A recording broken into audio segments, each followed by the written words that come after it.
Hey, what's up, Sweaties? It's Jon Schnepp here. You're watching Collider Heroes. This is episode 108.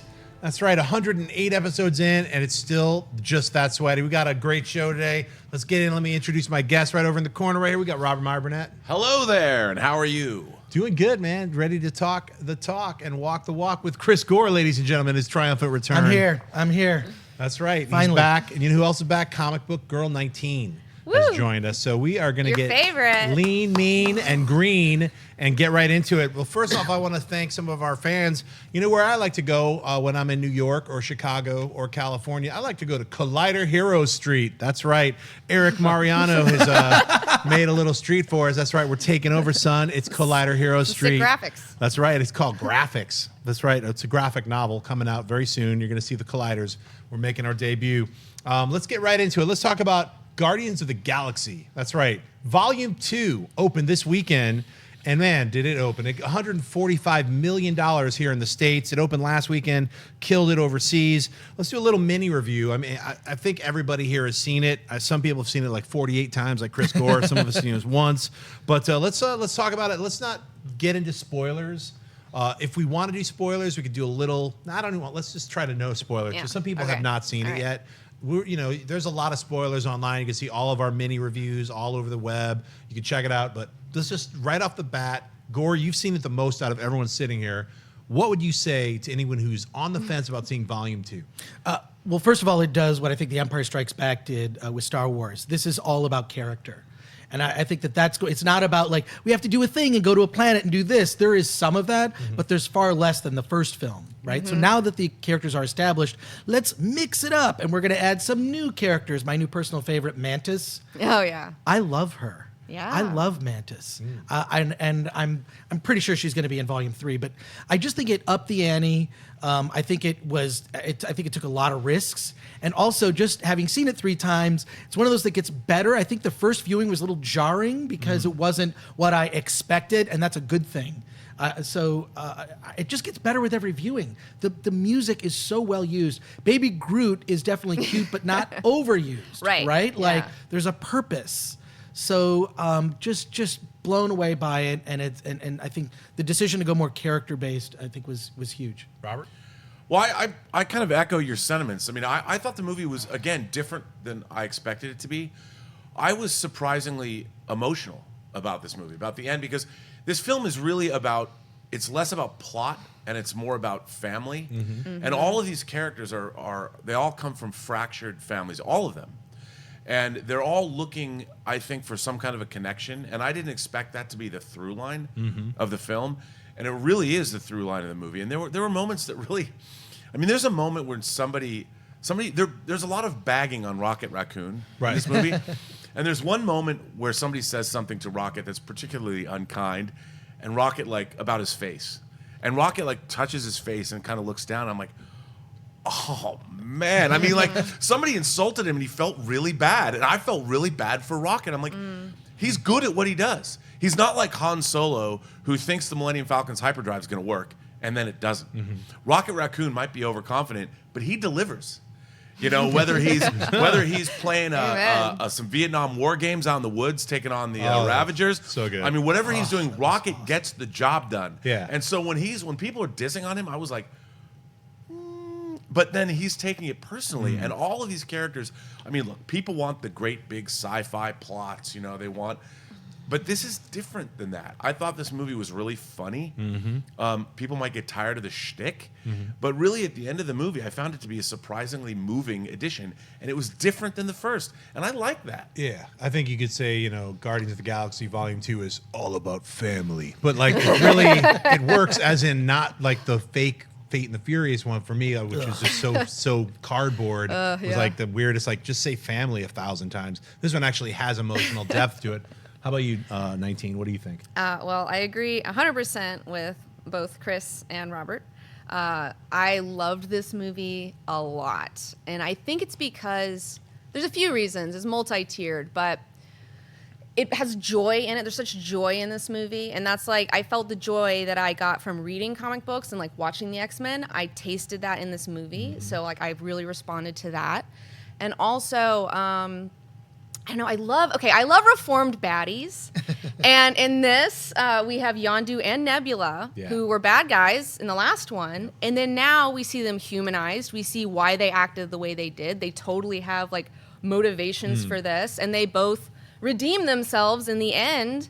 And I was like right down my alley. And it's colorful. They all look amazing. I mean, this looks like a comic book. It really does. It's like Jack Kirby threw up. Yeah, I mean in a good way. It's a beautiful vomit. It's I'm glad you mentioned Nebula, and I think a lot of the character development that happens is like, even though Thanos is not in this, and James Gunn has said that many times, like Thanos is not going to appear in this movie. His presence is all over this film. Yeah.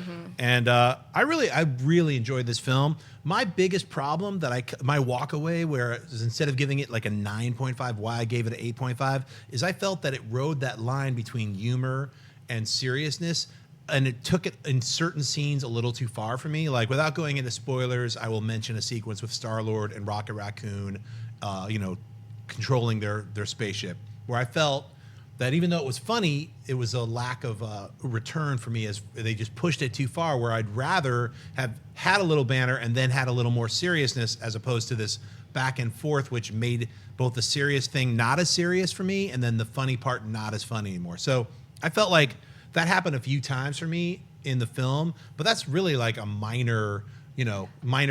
I have one minor complaint. Yeah, go ahead. I really was excited about Ego the Living Planet, and we only got like maybe 2 to 5 seconds of a shot of the planet. That with was a enough face. for me. That was no, enough. I wanted way more. I wanted way more of that I face. was afraid they were going to planet. skimp out, not have any of it. So when even if it was half a second, I was like, "There it is! Oh, it's gone." So that was like 4 or 5 seconds, and that's right. That is a little bit of a spoiler. Suck it. Don't worry about it. Everyone knows Ego the Living Planet is in it. Now you know there's a giant shot of a dude with bearded, but it's a face Oh, planet. come on. But That's yeah. Can But I on the also- positive side, sorry. Oh, no, please. Oh, well, on the positive side, there's so many great Easter eggs. Yes. When Yondu and the team are going through the jumps and their faces are Yeah. and you see all these different areas of Yes. the galaxy. That was so killer. I don't Yes. want to ruin what they are, but Yeah. like So many. All right, hold on one second. We're getting Throw excited. Throw up that spoiler. That's right. Oh, you're Spoiler gonna alert, talk son. spoilers. We're going to get spoilery, son. Okay. So anybody who's in their car driving around, turn your damn radio off for 2 minutes, because we're going to get all spoilery at the count of 3, 2, and you know what I'm about to say? Uatu, son. That's right. The Watchers are in this, right? I know. Let's talk about seeing the Watchers. I know they're silent, but it's the Watchers. There's no way to get around that. And Stan Lee's hanging out. It's revealed he's actually been a Watcher, like with Amnesia. He's been in every Marvel movie. He's like, I don't know who I am anymore. And it's like, I thought that was great. They're introducing Adam Warlock. They introduced the original Guardians of the Galaxy with Sylvester Stallone as Starhawk, and all the rest of the weirdos, the original Guardians, which after I saw them introduced and in their spaceship at the end of the movie, is like, why can't I have this movie immediately? Because they're not shooting it yet. What are your guys' thoughts about some of these other amazing, colorful characters? How about you, 19? Wait, repeat the question. Just talking about like all lot. the different characters. Yeah, like there's so many. I mean, it's like, okay, Mantis, we were talking about her. She's an empath. Like, I don't know, I feel like I'm a little bit of an empath, and I was just like, her talking about feelings, being able to feel other people's feelings, I was like, yes. Also, the sister stuff between Gamora and Nebula. Totally. Yeah. As a Really girl who has a sister, I don't see sister conflict stories very often. So to see it, and to see it like this, and to see it so colorful and so fun, I was like, whoa, it's really, for me, like they catered to me as well as a lot of other like people with father and son relationships, like all sorts of stuff. It was just, and Yondu, he has the best story. Yondu has the best story. Really, and it's Mary emotional. Poppins, It's y'all. so- Oh my How about the God. end? It's so emotional. Since we're still on Yeah, we spoiler can- territory, we can. you guys want to get into that? Well, Yondu? I again, very emotionally affecting, but I also want to say though that the villain in this movie, and I'm not going to say the villain was great, and got to a point where I haven't hated a villain in a Marvel Universe movie as much as I hated the villain in this film, because when there's a reveal at the end, you're like, no way, he really did that, and it's like I was like, you got to kill that motherfucker. You know what I'm saying? Like, it's like, yeah, it's time to die. Well, what's great about it too is that what annoys me about a lot of the Marvel films is that the villain is a digital effect. You know, or in Suicide Squad, the villain was a digital effect. Right. Or in Batman v Superman, the villain is a digital effect. I think the best villains are played by actors. Right? Tom Hiddleston as Loki is the best villain in the Marvel universe because he's a human actor. Right. And in this, the villain is also personified by a human actor. Yes, there are digital effects surrounding this character, but I think having it established as an actor made it so great. I mean, since we're still in spoiler territory, Yeah. I love the opening scene of Guardians, the de-aged Kurt Yes. Russell, Oh my like God. from the 80s, and they pull up to the Dairy Whoa. Queen, Right. which is so bad. The fact that wasn't ruined in any of the trailers was fantastic. Do you know most of that's a physical effect? Yeah. Is because it like just just makeup? makeup? Kurt Russell is so good looking that they only had to add like one or so two little good things. looking. Like, he's literally never stopped got being his good looking. strange genetic perfection. They're like, we Man. barely had to do anything. So Jeez. rock on, Kurt Russell. Well, let's Yeah. move on. Our spoiler. You can turn your radio back up. Can I just Oh wait, it's back. Okay, this is That's a little this is more just, spoiler. this is like, okay, looking at it at a metaphorical sense too. Okay, they're killing a guy named Ego. Like they're like dissolving your ego, which is like what meditation is about and Sure. what like the path towards enlightenment is about. So I feel like seeing a movie like talking about literally killing the ego and like everyone's gonna see it, you could put that idea in people's heads, which I think is really healthy.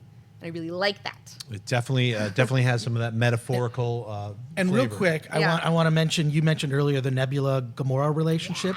That thread, that conflict is so much deeper. Having seen it now, the movie 3 times, Yeah. you really see that is just about like sisters growing up and kind of being mean to each other and then Right. becoming adults and having to deal with that. And it's dealt with in such an adult way. I mean, if you just take away the fantastical elements happening around it, these human relationships ring true. Right. Yeah. So Yeah. that's what I love the most. And Yeah. legacy effects, oh my God, they did her makeup like so good. Like it looks it's great. so good. Like Yes. She's amazing. so hot. Everything. And why isn't there hot toys? I want to know. That's right.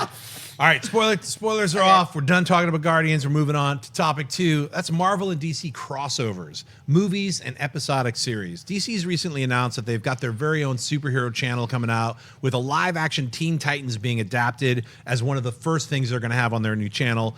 Marvel's Kevin Feige stated that contrary to what he said in the past, he sees room for crossovers and what he calls repetitions in their prospective Marvel universes. How do you see these companies doing crossovers? And if they do indeed happen, I mean, let's talk about like crossovers with Marvel and DC. There was like amalgam. They did like meshing the characters. There's been like DC versus Marvel. You've had the JLA versus the Avengers. How can this actually happen if we had a crossover? And more to the point, not even the companies intercrossing, but how would you have Spider-Man and TV's Daredevil in the same scenario? Let's start with you, Robert. Well, I mean, in the animation realm, I could see that happening first. And one of my favorite comics was in the early '80s when the Teen Titans crossed over with the X-Men. And you had Dark Phoenix and Dark Side as the villains. Sure. And after watching the Judas Contract movie, which it's not, everybody wants everything to be a 10. Like when we grew up, everything didn't have to be a 10. Right. When We're I happy watched- with a 4. When I watched the Super Inframan with Princess Dragon Mom as the villain, I love that movie. Inframan's great. Look up the Super Inframan; it's great.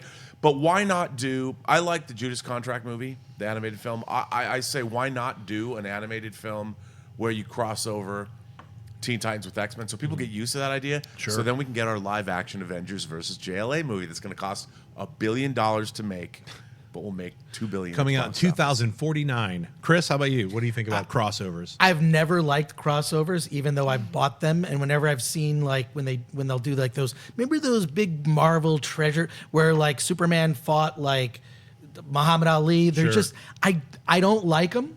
I don't think it works. Although I do have a fetish for I like to collect the Marvel what ifs. Sure. Like, what if the Fantastic Four had switched their powers? What if the Marvel bullpen was the Fantastic Four? That's one of my favorites. That's drawn by Jack Kirby. I have that comic What book, if so- Conan the Barbarian was in the 20th century? Oh, that's That was awesome. The I what like ifs are great. I like the what ifs because they're one-offs. It's just sort of explores the idea. It's kind of like, and this is why I think comic book films are so great and dominant now in our culture, is because you've got 75 plus years of writers' rooms that have been constantly keeping these characters alive. Sure. So many ideas have been explored. But I think one of the bad ideas is crossovers. It's never worked for me other than a novelty sense. So maybe in animation it would work, like you were saying, Rob, but I just don't want to see it because I think it's going to confuse audiences. You already have to get the general public, get them caught up with like what these heroes are and the deep cuts and those Easter eggs like we saw in Guardians 2. Right. That's for us.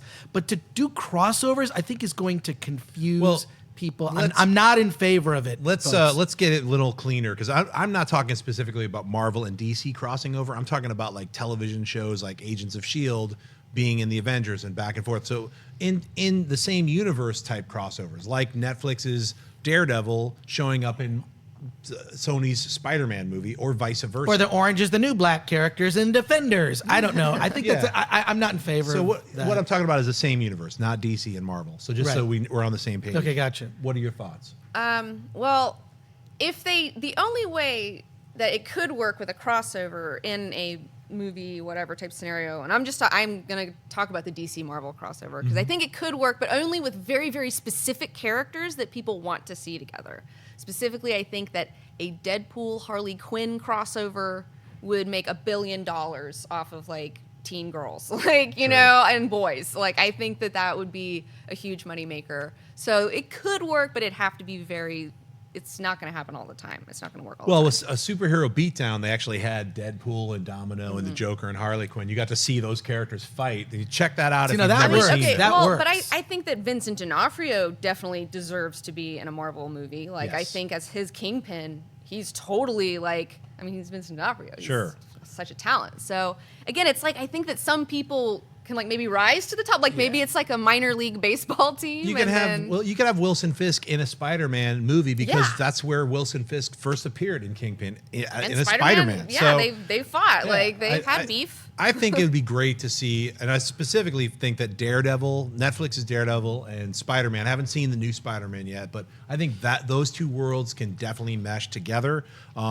As far as DC, I think that their whole kind of their television universe and their cinematic universe are so different that the only way to blend those would be to use the Flash and to create a Crisis on Infinite Earths / Flashpoint event where you can see all of these different universes existing at the same time. I mean, that's the only way I can see it. You know? Look, I think you're right. I mean, the Marvel, we already in our minds believe the Marvel Netflix characters exist in the Avengers universe because they keep referring to the Chitauri invasion of New York and the event, and that's why Hell's Kitchen sucks, because it was taken out, it was destroyed during the Avengers.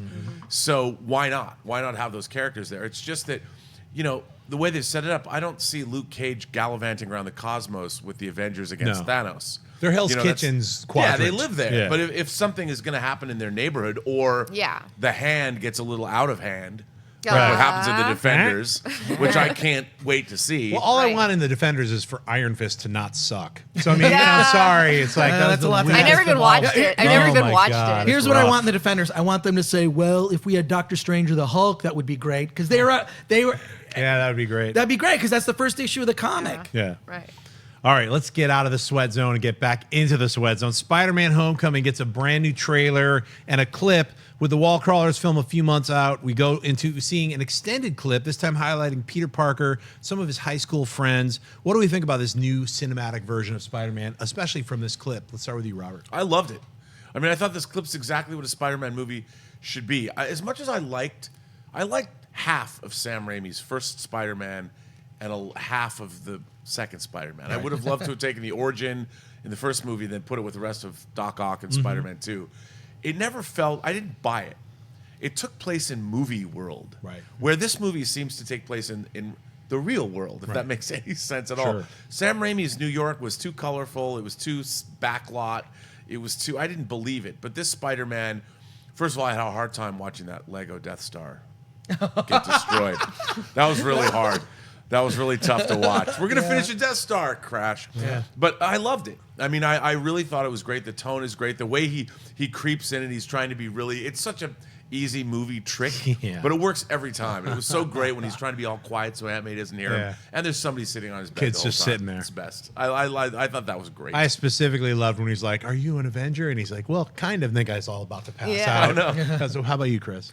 I thought it was fun. I'm still unconvinced. I think that I really think that Spider-Man as portrayed in Civil War was fantastic. I don't know, there was something about it. In this, I feel like it feels too Sony to me. A little too much dependence on digital effects and spectacular and wow, and this happens, then this happens, and this happens. I want to see those character moments because you know, we were talking about Guardians earlier. There's a lot of effects. One of my favorite scenes in Guardians 2 is the scene where they're just sitting around talking, you know, when Mantis is reading their feelings. And I think I want to see those character moments in a Spider-Man movie.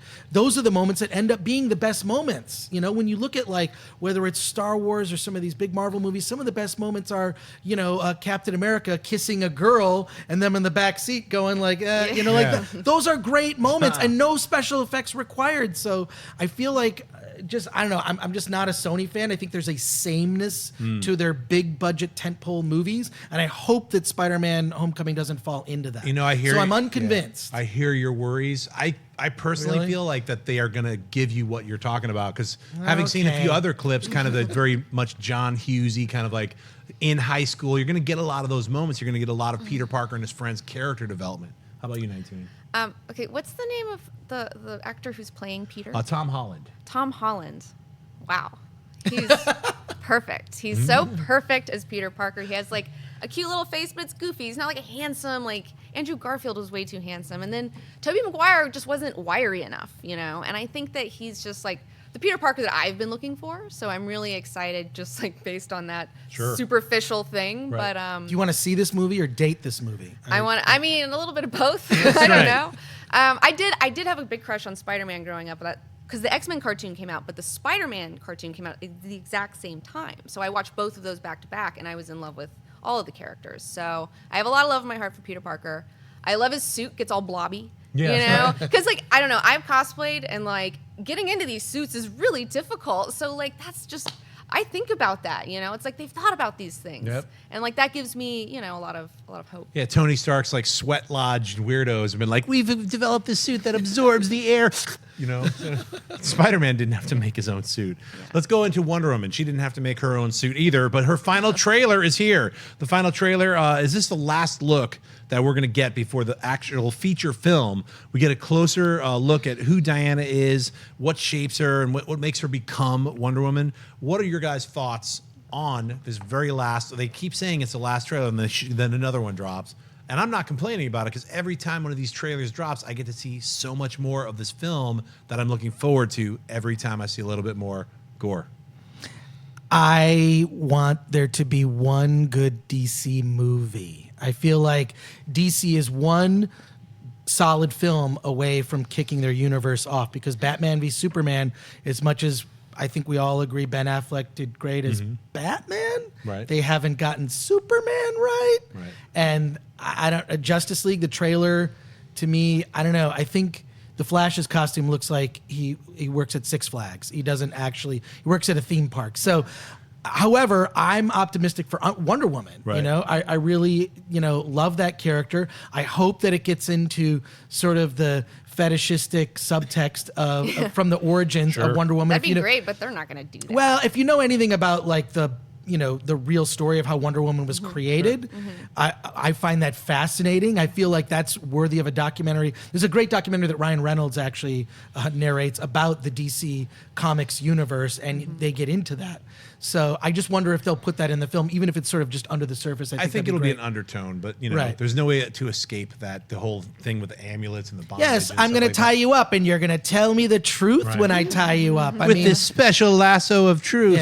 I just don't want them to ruin more things. I mean, in this latest trailer, they kind of ruin how she gets her last name, Prince, Diana Prince. So stop ruining stuff. Let's get to the movie, and I hope it's not like, because the one thing we hear over and over, there's just too much making movies by committee. Right. And when you look at a movie like Guardians of the Galaxy Volume 2, I keep referencing it. I know, I'm getting hate in the comments already, but that's a vision coming from James Gunn. It's James Gunn's sense of humor, love it or hate it.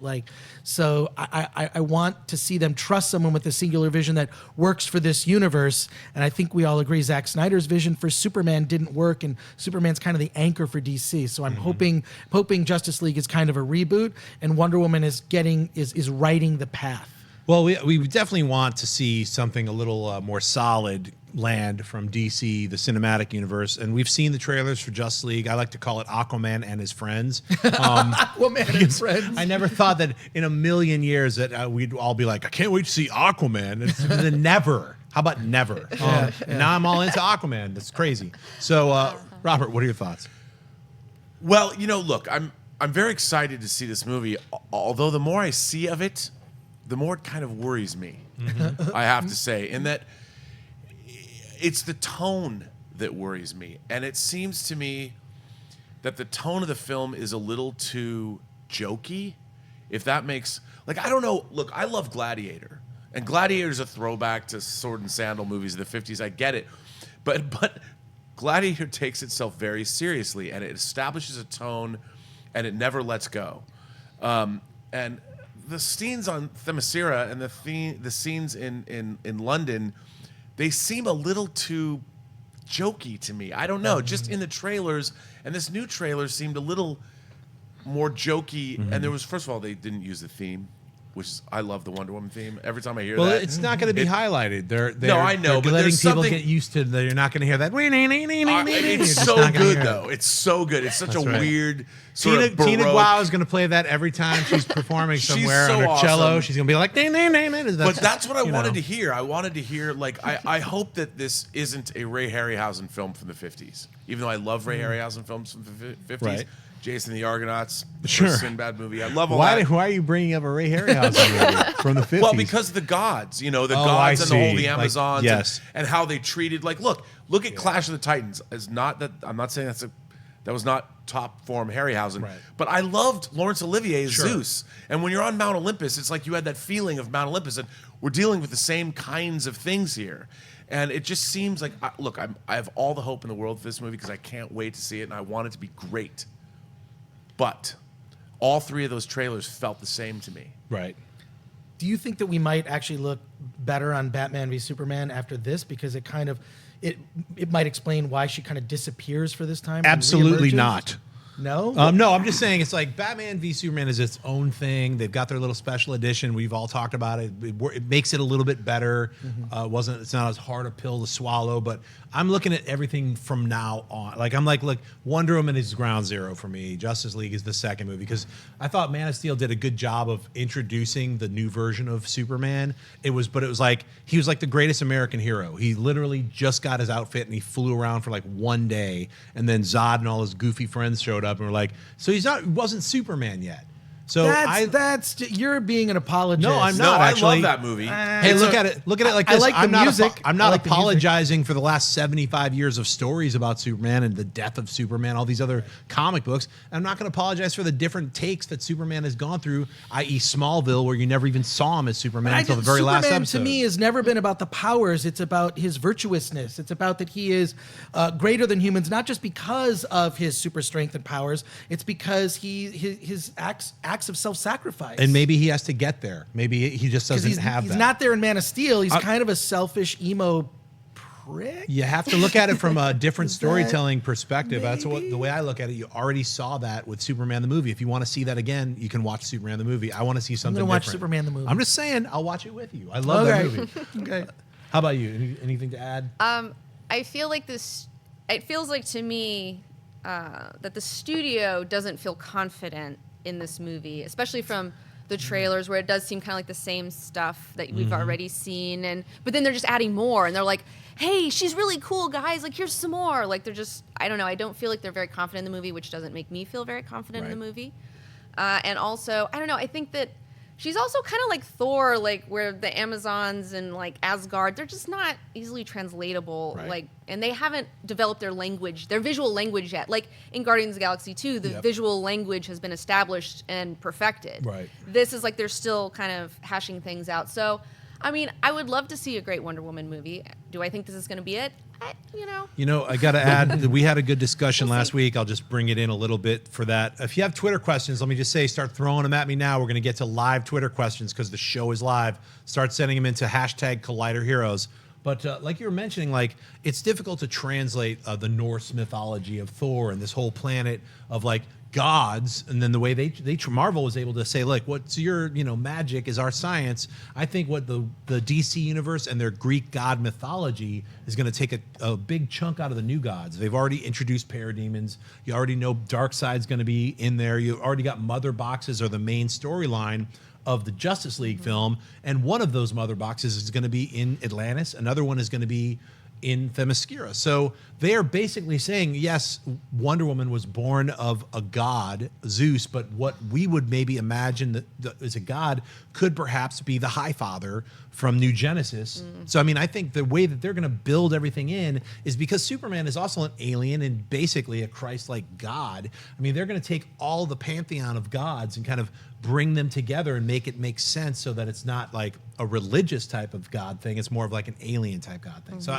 I'm seriously hoping that they do bridge that problem, because I've had that issue with Wonder Woman and being made of clay and all this other stuff since the get. So, well, we won't solve that until the movie comes out. Let's move on and talk about Doug Liman. And guess what? He keeps saying he's going to be directing this film called Justice League Dark. He's got a few genre films of interest coming up. He's got a sequel to Edge of Tomorrow called Live, Die, Repeat, and Repeat. And we'll see if that ever gets made. But the Justice League Dark film is the one we're going to talk about. In an interview with Cinema Blend, Doug talked about keeping it character driven, and for John Constantine, we have an amazing setup for him in Justice League Dark that's really human. It's going to have real horror elements for sure. I love horror films. I'm quoting Doug Liman, be it The Exorcist or Carrie, The Omen, in the same way that The Bourne Identity, I went back to 70s paranoia for this. He's going into 70s horror films. Yeah.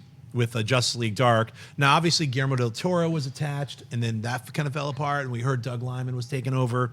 He was originally going to do Gambit. He read the script, and he's saying he has to connect to it. I guess there was nothing that he connected.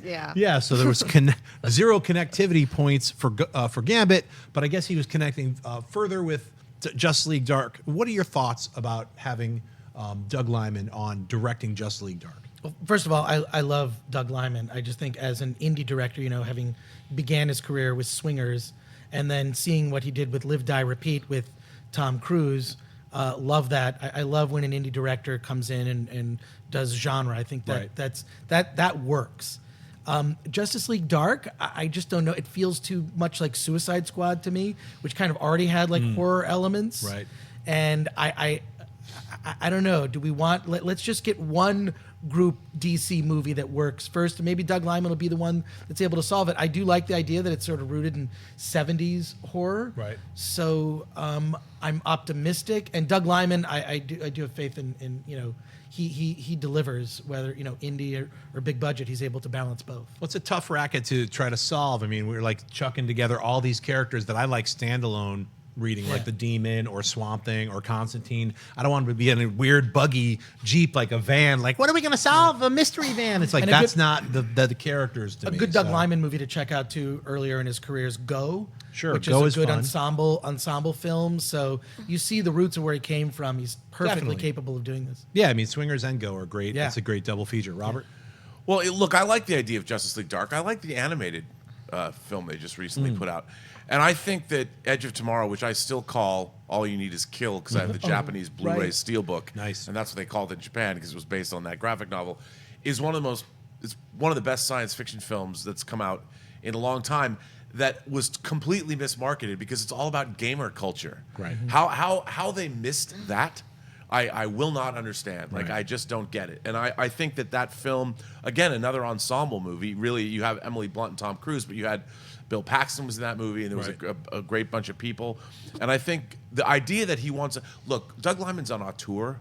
What the DC universe needs is to allow auteurs to be auteurs. I mean, Marvel and Kevin Feige has figured out a way to work with auteurs, directors, young or new, not necessarily young, but directors that they allow to do their thing. Right.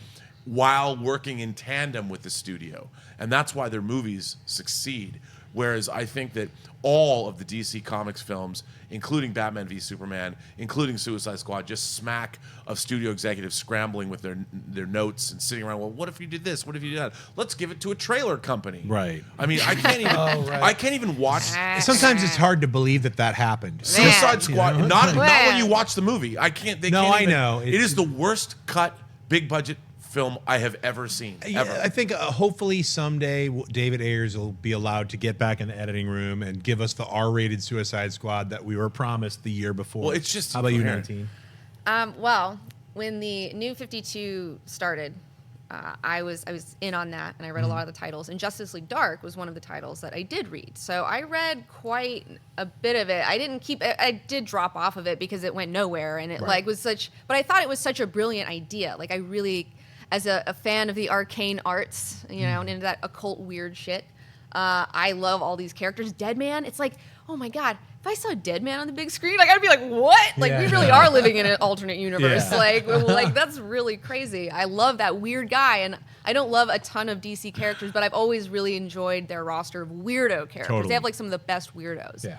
So I think it could work. Like I feel like I could make it work, you know, but I don't know if DC can make it work. Yeah, I just don't want to see Justice League Dark done like But Doug Mystery Liman is a Men, step in the right you know? direction, though. Though It's Mystery like- Men is a fun film, I don't Yeah. want to see Justice League Dark done like that, like a Right. goofy comedy. Like, look at No, all the no, no. weirdos. It's No. got to be taken dead serious. Yeah, so. well, it's like, you know, it would be fun, but it would be weird. It'd be weird. You got to commit to the weirdness of it. And I think Doug Liman, though, I think he would be. I'd like to see I would listen to his pitch. Yeah. You know. I think DC listened to his pitch. Let's just see, like now you just got to make it, and let's see how long it takes. Like how many years is it going to take? All right, let's get into minor mutations. I'm going to list off a bunch of topics. We're going to pick the ones we want to talk about. You could almost see who that is through the pixelation. Who do you guys think that is? That's right, it's Sigourney Weaver. She's been threaded into all 4 Netflix Marvel titles, which will be leading up to the Defenders. You're going to see that she's had a hand in all of the above.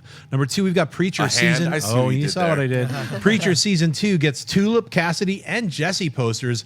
I cannot wait for Preacher season 2.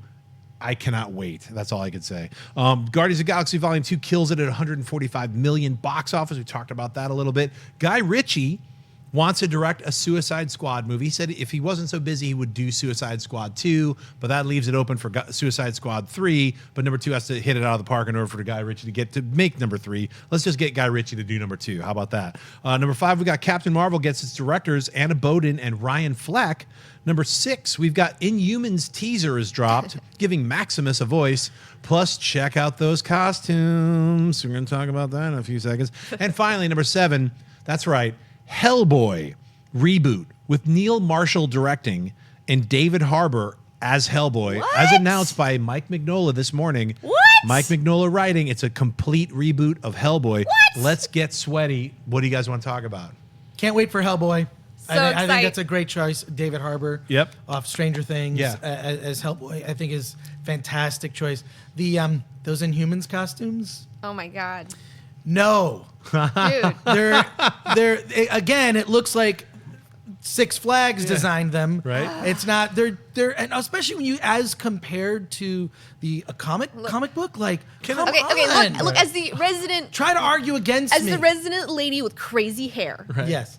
When my hair is crazier than Medusa's hair, we got a problem. right. Yeah, Like that's we got right. a problem. Like her hair is this lank wig, and Yeah. it's like what? And my first shot of her is with her hair. Like this I this know. bitch's hair is like this all the time in the comics. Yeah, Like let's just be straight Yeah, up and honest. I'm an Inhumans lover. I love the Inhumans. I've loved them since they were introduced in the Fantastic Four, Stanley and Jack Kirby. I love all the characters. I love Triton. I love Gorgon. I love Karnak. I love Medusa, Black Bolt, Lockjaw. Come on, bring all of them Lockjaw. to me. I want all of them. But when I saw this picture, a giant amount of disappointment came across me because Six Flags kind of describes it, but it's like on a bad day. Like It's- so the it's- weirdest kind of So- badly sewn together, ill And it's like shaping. quit trying to make the Inhumans happen. Okay, it's like it's No, do not quit trying to make the Inhumans No. happen. But just this first round of these first publicity photos just straight up suck. I have to now wait until I see a trailer. How about okay. you, Robert? Well, first of all, how do you show this pantheon of characters and not show us Lockjaw? They're saving it. I know they're saving it, but if you want For us to what? get excited about these characters, they're standing there. Look, you're competing. Right. You're competing with the beautiful costumes in Game of Thrones. Right. You're competing with the Daredevil's costume in the Netflix show. Come on, that's a fairly to compete with. It's a lot to compete with, and that's what they release. Look, Wow. it looks like ABC television to me. Mm-hmm. It does not yeah. look like Marvel Netflix. I mean, and you can't. ABC television, look, I like Designated Survivor this season. That's an ABC show. Right. That does not mean their superhero shows should look like that. Inhumans should, because they're shooting it in IMAX and it's going to be in theaters, the first 2 episodes should be of a giant budget, high quality. And I said this earlier, I'm worried that it's going to be like super close-ups of everybody's face because that's how they shoot television. what? They're like, just get I through want it, the get through Inhumans it. to fail. I want it to fail. So Really? they look great. Keep going, guys. No, you Killing shouldn't want it. anything to You're fail. killing You it. should want everything 19, to I'm No, on- succeed. because I'm this on the whole flip thing. side. I no, want no, it to- no. I want it This to whole succeed. thing is Good. only because they don't have the rights to the mutants. That's the only reason that the Inhumans are happening. And if the mutants were around, this would not be happening. I don't know. I would disagree. Well, I but the think- Inhumans have been around for a long time, and I like the Paul Jenkins series that he did. That I was think great. Paul Jenkins did a great I'm not job. saying there's great not job good with the Inhuman Inhumans. stories, Yeah. but I'm saying the reason they're being pushed is from a corporate reason because of IP stuff, because Fox has Marvel IP for the mutants, and so that's why they're doing this. It's not based in, we have a great idea for this. Right. But the It's best based Inhuman in, stories, we don't have mutants, we need that, we'll do Inhumans instead. but the best Inhuman stories always involve the Fantastic Four. Right. To me, Yeah. But Well, 'cause Johnny I'm was old in love, and then That's she right. got torn away because Maximus sealed him off, and now they're on the moon.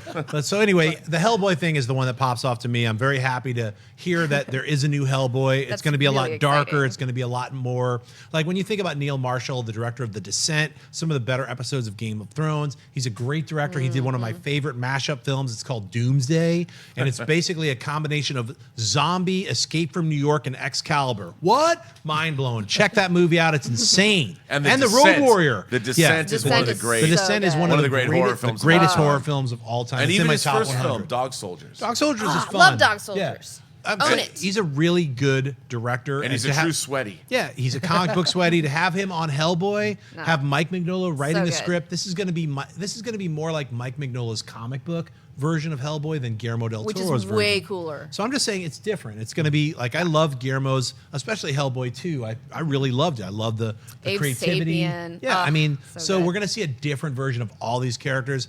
And sometimes that's just how it works. I mean, everyone's going to be bummed out when we didn't get a Hellboy 3 with Guillermo, but That's guess fine. what? That's how it Fine. works. I'm fine we with had this. Sam Raimi Spider-Man. Now we have all these different kinds of Spider-Man. So let's move into the spotlight this week. And this week I want to spotlight Batman and Bill.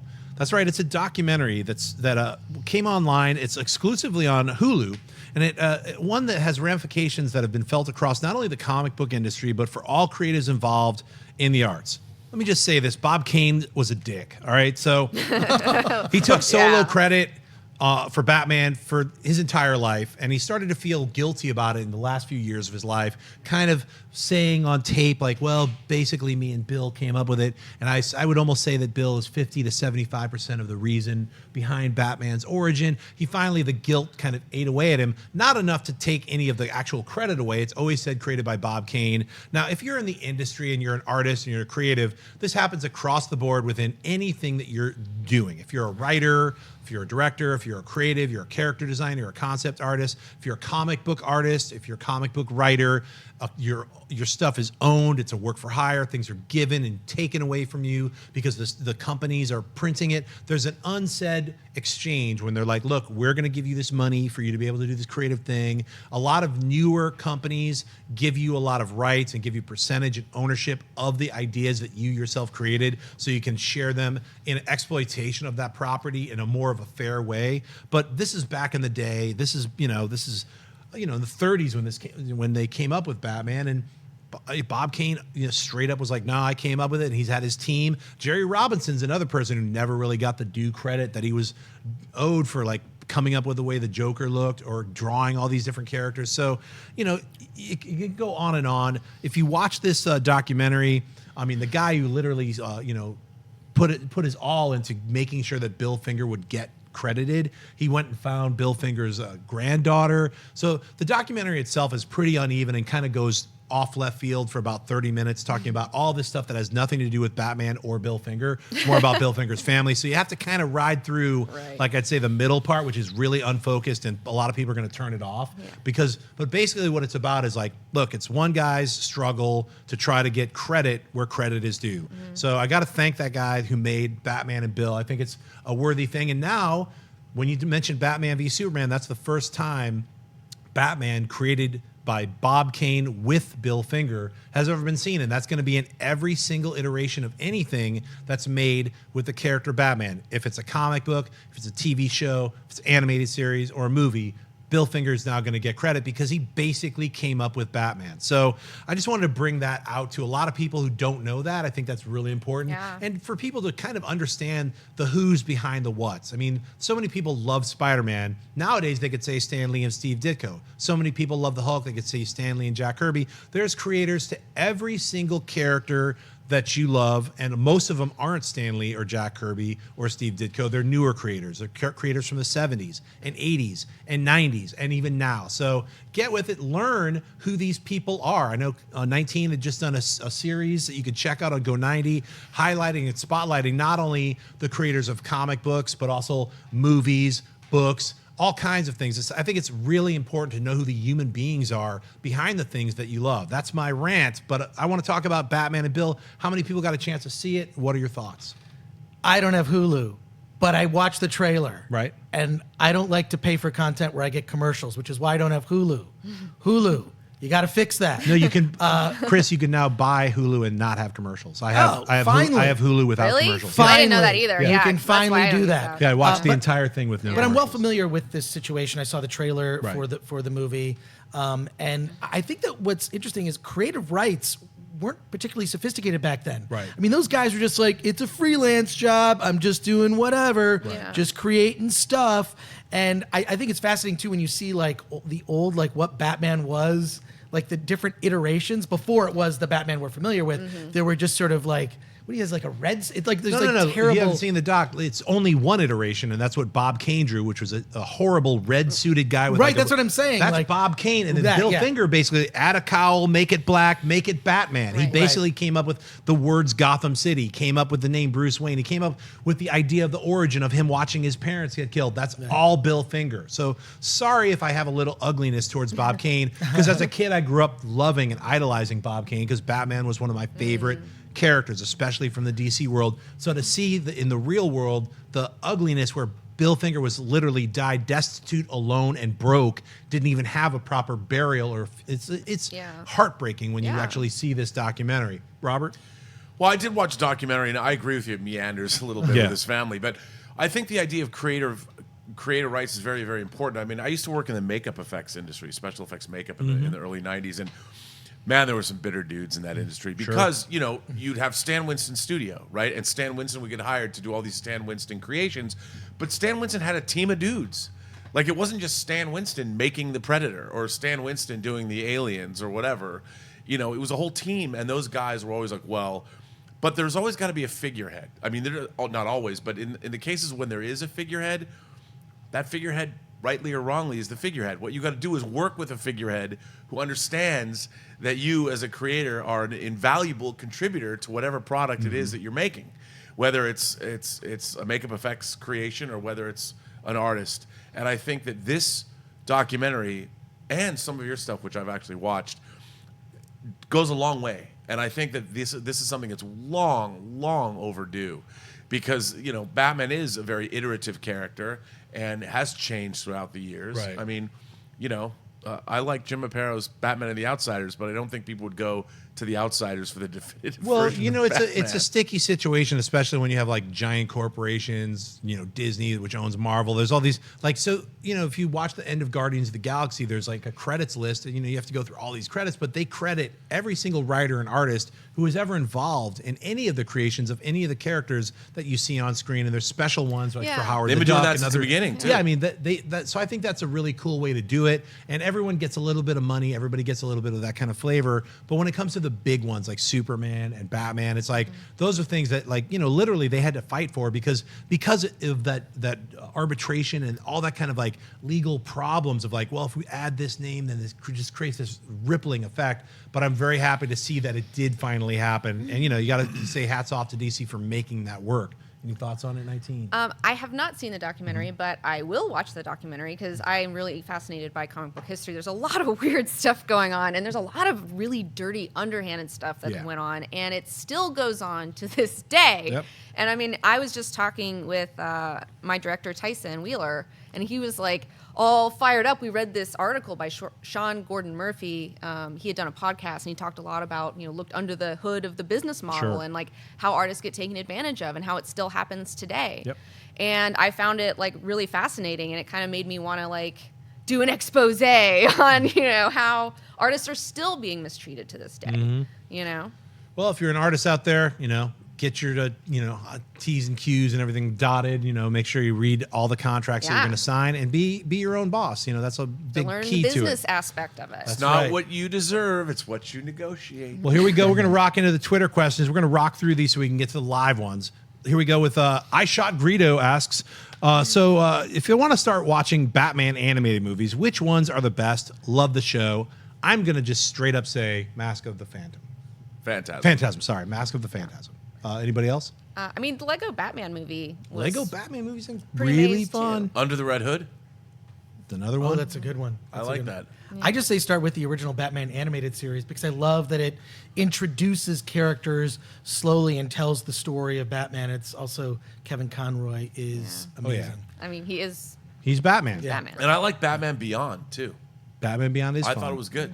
All right, let's rock in. Emil Johansson asks, do you think that Doctor Strange uses the Eye of Agamotto to grow back Thor's hair? I really hope so. I really hope think- so. That was my least favorite Yeah. part of that. I say trailer. yes. What do you guys think? Yes.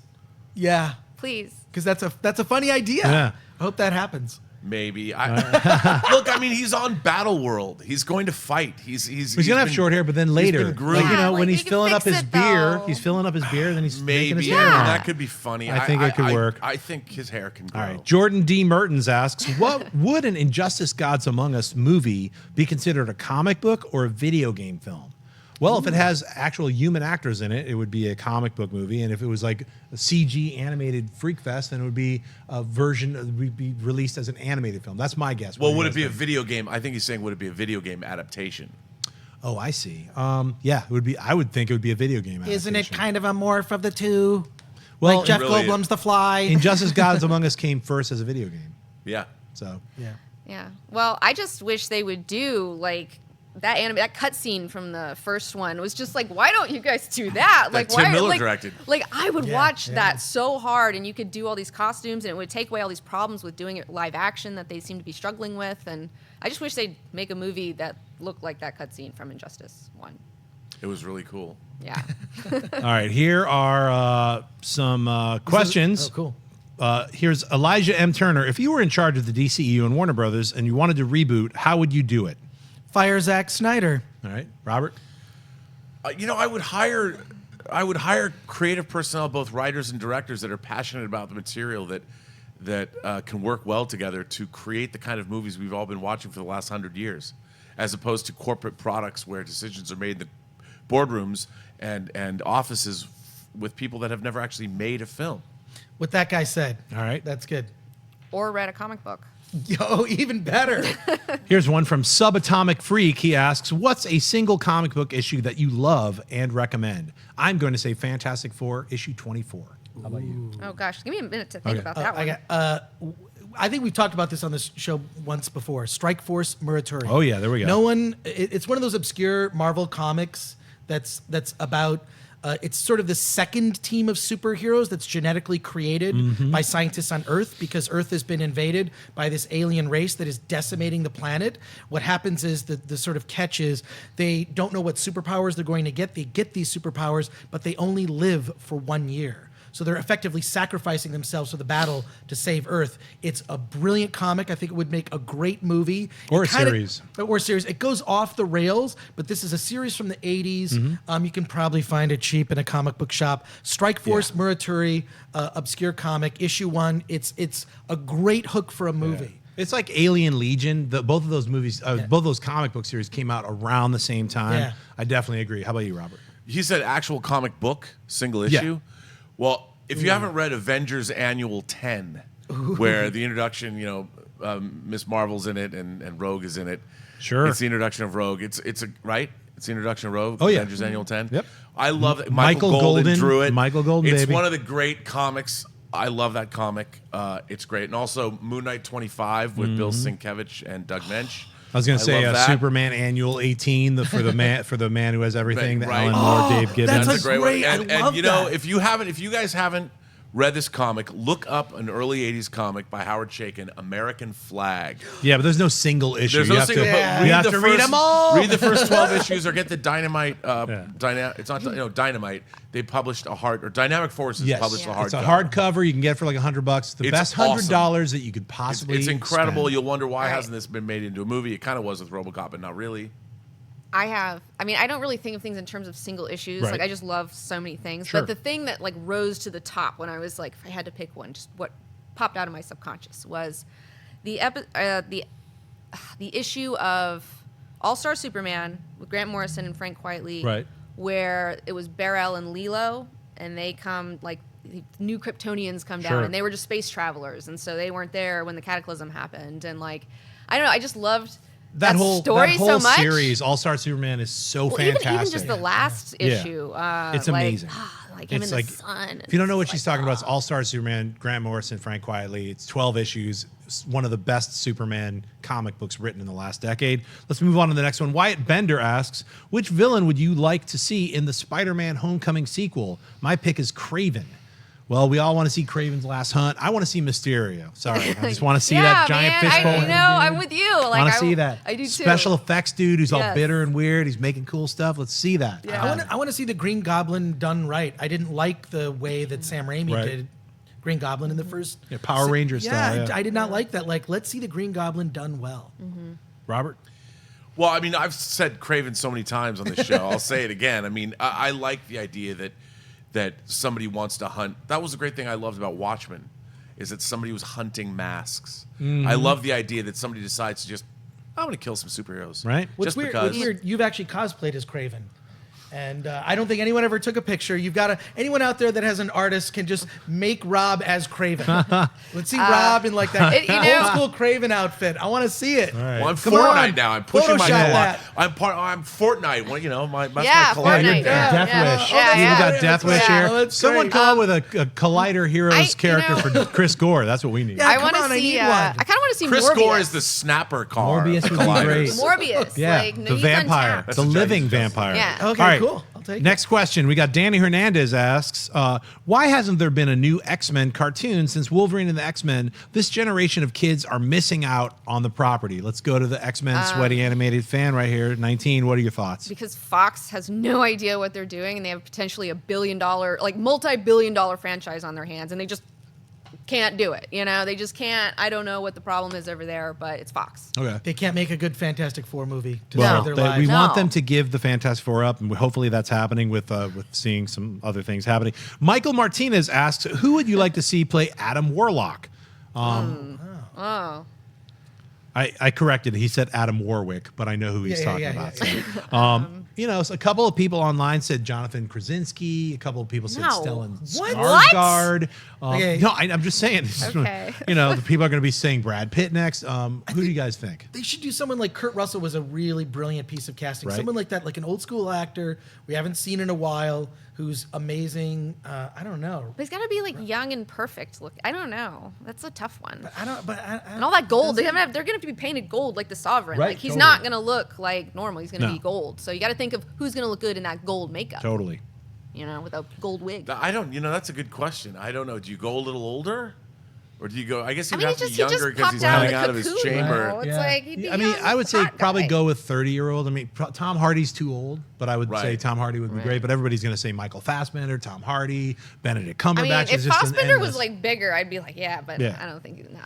All right, here's another question. Box Office Jack asks, for the new Hellboy reboot, should they bother with an origin story or just jump in and hope viewers get it? Well, I think they should bother with an origin story, especially because it's a brand new tale, a brand new version of Hellboy. I don't know if they necessarily have to fixate on a whole movie long origin story. Just like Hellboy when he was first introduced, he's introduced and things are happening. You get a little backstory later. That's how I'd like to see it. Here's how you do it. It's so simple. It's like the first 25 or so issues of the Fantastic Four. Every other issue, they do a flashback to what their origin was because they Right. could not expect that anyone, at least at that time, Right. they didn't expect that everyone was caught up or even collected back issues. So you Right. just show it in a flashback. It's 5 to 10 minutes of the movie, and that's all you need. In fact, that's how I would do a Fantastic Four movie: Totally. is show their origin in a short, abbreviated flashback. Right. Just tell a story with those Fantastic Four characters. That was my gateway comic.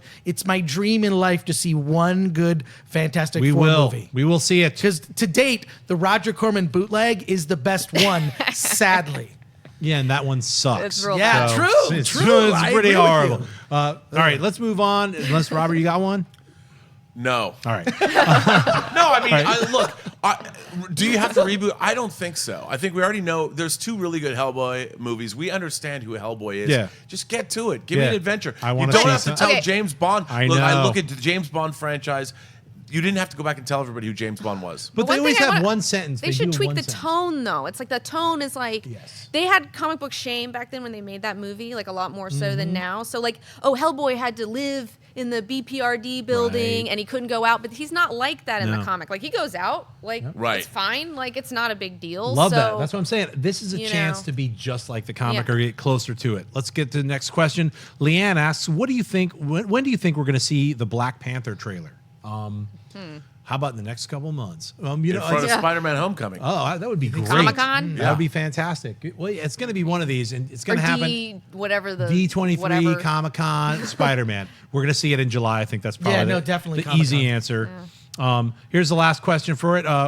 What Man asks, what would you like to see a prequel Ant-Man Hank Pym movie? Would you like to see it set in the Cold War era? Well, I think we're going to see a little bit more Hank Pym and the original Wasp in Ant-Man and the Wasp. We're going to see a little bit of the original Ant-Man and the Wasp before we see more of the new Ant-Man and the Wasp. So that's my So guess. stoked for Good Wasp. call. Well, all right, let's get right into it. The sweaty question of the week comes from Matthew Chandra, and he asks, "Hey, dude, who do you think has better laser blasts, Cyclops or Superman?" Well, okay. 19? Okay. Technically, Cyclops' blasts aren't laser. They're not hot. They're not made out of light. They're concussive. So, I mean, they just knock stuff down. There should be no heat coming off of Right. them. So, I don't know. That's just my. So as far throwing as that in the a ring. better laser spelled with a Z blast, I think Cyclops. Cyclops? Yeah. How about you? Look, I agree. Cyclops can take off the roof of a train station, as we saw in X-Men 1. Yeah. And what he does, what Psych does in many issues of the X-Men. Superman just has heat vision. Right. So what? You want Right. to melt some stuff? I mean, you want to blow stuff up. Like I go Scott Cyclops destroyed an all the entire time. Sentinel because he didn't have time. You know, and he's Right. like, "Everyone, get down! I don't have time for this." And he just took him Yeah. off and just full blast. Dude I was would done. I would probably go with Cyclops only because Superman has so many different powers that Right. he's like he hasn't ever just laser focused on the heat vision. He's like, I got heat vision, I got frost breath, I got all Yeah. I could fly super fast, I'm invulnerable.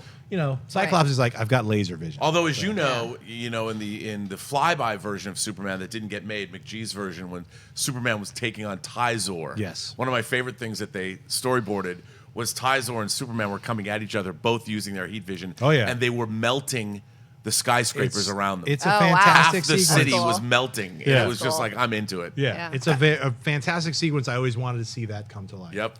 It's Scott Summers' Cyclops all the way because Yeah. Scott Summers was the character I related to reading all the old issues of X-Men when I was a kid because he was in love with Jean Grey but couldn't tell her. And also I've cosplayed as Cyclops both with glasses and without. There we So go. I'll tweet out some pictures from my That Chris Gore Twitter You account. can, so I you can can show find you Chris Gore me as dressed as Cyclops. Princess Leia as well. Yes, but don't Google You wanna that probably- because you want- probably it'll wanna hurt your. Google. You'll want to wear your Cyclops glasses when Right. when that comes up on the internet. T-Bone and I, we did Cyclops and Jean one year for Oh, Halloween. that's great. Blue and yellow. It was really great. All right, guys. Well, that is going to wrap it up for this episode of Collider Heroes 108. You've been watching. Where can we find you online, Robert? As always, you can find me on Twitter at BurnettRM. You can find me on Instagram at RMBurnett or on Facebook at Robert Meyer Burnett. Mr. Gore. You can find me as That Chris Gore on everything, Instagram, Twitter, including new project I'm involved with, gemr.com, GEMR.com. If you go to That Chris Gore and follow me there, you'll see my collection of cosplay stuff and Batman stuff. I like that Dork site. stuff. Yeah, no, it's great. Yeah, Rob's on the site. We're friends on the site. It's Yeah. basically a social network for collectors. Nice. That Chris Gore. Follow Yeah, me there. Yeah. 19. You can follow me on Instagram at comicbookgirl1919, and then on Twitter I'm at cbgirl19. I have a YouTube channel, comicbookgirl19, and also this summer we're starting Dune Club. We're going to be reading Dune together starting in July. So get ready for Dune Club. There'll be more stuff on my channel about that as we get the details as they come along. Awesome. And you can follow me just on Twitter and Instagram, just at Jon Schnepp. Check out my YouTube channel, The Schnepp Zone. Schnepp Zone. And I'll see you guys next week, episode 109. Hey guys, if you like this video, click the thumbs up button. Also, make sure you subscribe to our YouTube channel. It'll help you stay up to date with everything we've got going on here at Collider.